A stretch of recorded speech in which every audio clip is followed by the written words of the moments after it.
For your health this morning, those protective guardian caps you see football players wearing might not be as helpful as we think. Dr. David Geier here to break down the results of a new study that found these helmet covers did not reduce the risk of concussion specifically for high school students.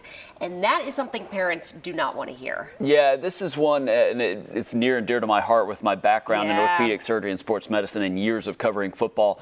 I've always been suspicious that these don't do that much. Guardian caps, as the B-roll footage people can see, are these soft coverings that teams are putting over their helmets that in theory decrease the forces to a player in a tackle or block.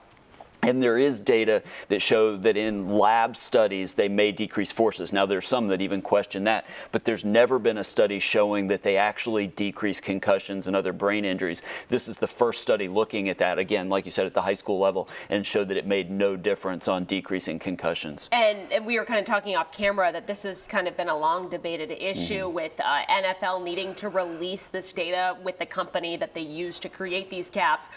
What kind of message does this send at the high school level? High school football is so big here in the Lowcountry. It is, and it's a double-edged sword. But the NFL wants, and I'm not necessarily being cynical, but they want it to make it look like football is safer than it is. And I love the sport of football, but there's no way to make it completely safe. And this, unfortunately, provides parents and players maybe a false sense of security that your brain is protected. And even if it did a little bit, it definitely doesn't decrease the risk. Now, that doesn't mean necessarily that you shouldn't play football, but there's probably better ways. If a team is going to spend money, there's probably better ways to spend that might be better for player safety. You were talking about how the brain is like an egg yolk inside an egg. Explain that. That kind of puts a picture in my head to, explain these findings a little better. Yeah, this would be sort of like putting some sort of soft thing on the front of a car and then ramming it into a wall, and how much is that going to protect the car? What you're doing, if you think of the brain as a yolk inside the eggshell, you may prevent the shell from breaking, even though maybe not, but you're not preventing that yolk from sliding around inside the shell and slamming into the side of it.